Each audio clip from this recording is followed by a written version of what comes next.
예, 안녕하세요. 캐나다에서 의료 통역을 하고 있는 임영택 통역사입니다.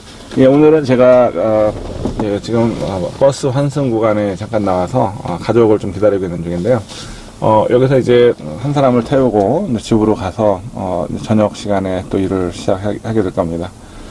네, 지금 캐나다에서는 지금 아시다시피 이제 의료 제도가 상당히 좋은 걸로 알려져 있고, 한편으로는 또 좋지 않은 걸로도 돼 있고, 경험해 보신 분에 따라서 아마 그거는 의견이 이제 달라질 것 같아요.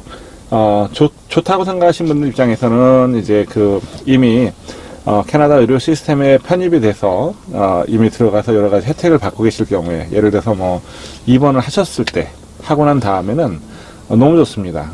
모든 것이 다 무료고 많은 지원을 받죠. 그런데 입원을 하기까지 이제 시간도 많이 걸리고, 그 다음에 그 전에 여러 가지 뭐 사고가 있을 수도 있습니다. 그래서 그런 부분을 경험하셨던 분들 같은 경우는 그렇게 좋지 않다라는 이야기를 또 하실 수도 있어요. 저 같은 경우는 이제 세컨 오피니언이라고 해서 이제 가급적이면 그 의사분들의 진료 과목이 만약에 전문 분야에 있다고 할지라도 프랙티스 하신 분들 입장에마다 보는 관점이 다를 수가 있거든요. 그래서 가급적이면 이제 한 2분 이상 만나서 이렇게 따져봐라, 이런 이야기를 많이 해드립니다. 일단은 제가 뭐 캐나다에 대한 의료 시스템을 얘기를 잠깐 언급했습니다만은 미국도 마찬가지예요. 미국의 경우에 제가 이제 얼마 전에 어떤 일이 있었냐면 의사분이 이제 환자분은 이제 연로하신 분입니다. 한 60세 후반이에요. 이제 녹내장이 있다. 그러니까 이제 3일에 한 달에 한 번씩 이렇게 이 녹내장 관련된 약을 넣고, 그 다음에 시신경에 대한 치료를 같이 병행을 해야 된다.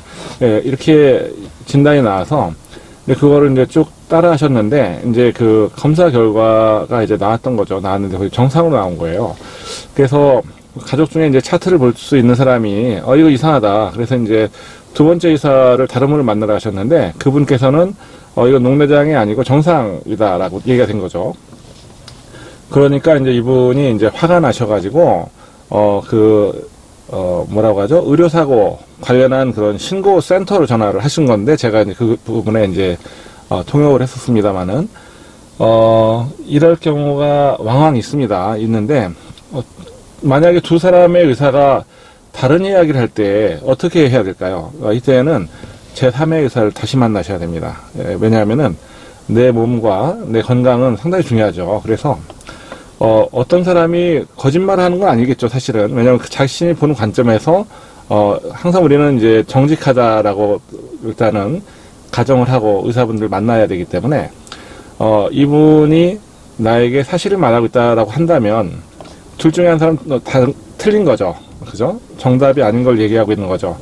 이럴 때에는 제3의 의사를 다시 만나셔가지고 한 번 더 의견을 수렴하셔야 돼요. 그리고 나서 결정은 그 후에 하셔야 됩니다. 그래서 이제 결국에는 이제 신고를 하려고 전화를 하셨지만은 마찬가지 이야기였어요. 그러니까 한 사람과 이 사람이 의사 A와 의사 B가 상반된 이야기를 하고 있기 때문에 어떤 사람이 맞는지를 모른다는 거죠. 따라서 제3의 의사를 선정한 후에 그 사람의 의견을 듣고 그 다음에 이제 결정하는 겁니다. 그 결정한 데까지는 이제 정보의 수집 이런 절차가 따르겠죠. 이제 그런 부분이 이제 이야기가 됐었고요. 그리고 나서 이제 만약에 해당 의사 중에 한 사람이 나에게 어떤 해를 가했을 경우에 그러니까 의도적이건 의도치 않았던 해를 가했을 경우에는 의사협회 같은 데가 있어요. 그러니까 의사협회는 사실은 의사들의 권익을 대변하는 것이 아니고 일반 환자들의 권익을 대표하는 곳이죠. 그래서 의사들이 만약에 잘못된 진료를 했거나 아니면은 이분들이 어떤 의료사고를 발생했을 때 신고를 하면 그쪽에서 이제 조사를 나가고 면허를 정지한다든지 뭐 이런 제재 조치를 가하는 그런 곳입니다. 그래서 그런 곳에서 이제 그 시민들이 어떤 컴플레인을 할 수가 있고요. 잘못된 부분에 대해서 시정 조치를 해달라고 요청할 수가 있습니다. 그렇게 되어 있는 시스템이고요. 저 같은 경우도 개인적으로 저희 예전에 저희 자녀 중에 한 명이 이제 중이염이 있었는데 의사가 귀 안에 인공관을 집어넣는 수술을 해야 된다고 얘기를 했었어요. 그래서 너무 제가 놀랐었는데, 그때 당시에, 저한테 도움을 주셨던 분이, 여기에서는 세컨 오피니언이 상당히 중요하다. 그래서 의사를 한 두세 명 더 만나보고, 그 다음에 결정을 하려고 했는데, 제가 총 3분을 만났습니다. 그래서 2분은, 그렇게까지는 필요 없다.